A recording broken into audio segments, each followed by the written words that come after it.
سیدنا تمیم دانی رضی اللہ تعالیٰ عنہ وہ روایت کو نقل کرتے ہیں، صدور میں اس روایت کو نقل کیا گیا۔ تاجدار کائنات صلی اللہ تعالیٰ علیہ وسلم نے ارشاد فرمایا کہ اللہ تعالیٰ ملک الموت اور ان کے مددگار فرشتوں سے فرماتا ہے کہ جاؤ میرے دشمن کے پاس جاؤ، اسے لے کر آؤ، میں نے اسے کھلا رزق دیا، اتنی رزق میں وسعت دی کہ کبھی اس کو زندگی میں جو ہے وہ تنگی نہیں آئی۔ سوچیں اپنے حال پہ، میں نے اسے بڑی بڑی نعمتوں سے نوازا لیکن اس نے ناشکری کی اور نافرمانی کی۔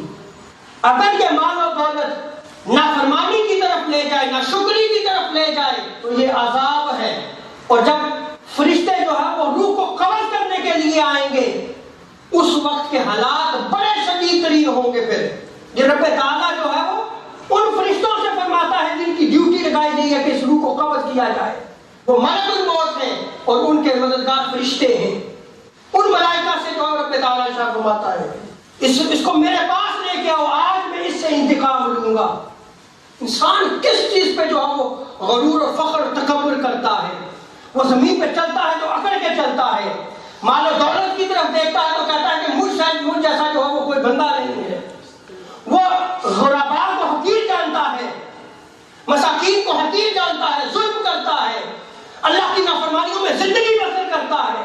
تو پھر رب تعالیٰ کیا فرماتے ہیں؟ اب اس کا وقت پورا ہو چکا، اس کو لے کے آؤ، آج میں اس سے انتقام لوں گا۔ اور آقا علیہ السلام فرماتے ہیں کہ ملک الموت انتہائی خوفناک شکل میں آتے ہیں جس کا کوئی تصور نہیں شخص کر سکتا، اور ان کی 12 آنکھیں ہوتی ہیں اور ان کے بہت سا ان کے پاس جو ہے وہ کانٹوں والی جو ہے وہ ایک جہنم کی سلاخ ہوتی ہے، یہ ملک الموت کے پاس ہوتی ہے۔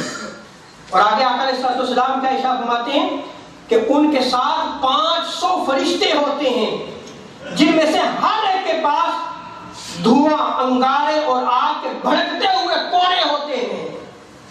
یہ آقا علیہ السلام کے فرامین ہیں۔ ان فرامین کو جب ہم یاد نہیں رکھیں گے تو پھر دنیا میں کھو جائیں گے۔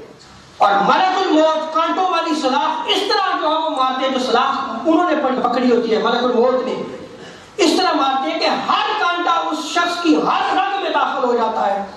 پھر اس سلاخ کو سختی سے موڑتے ہوئے آقا علیہ السلام فرماتے ہیں کہ اس کی روح اس کے قدموں کے ناخنوں سے نکالی جاتی ہے جہاں سے آغاز ہوتا ہے۔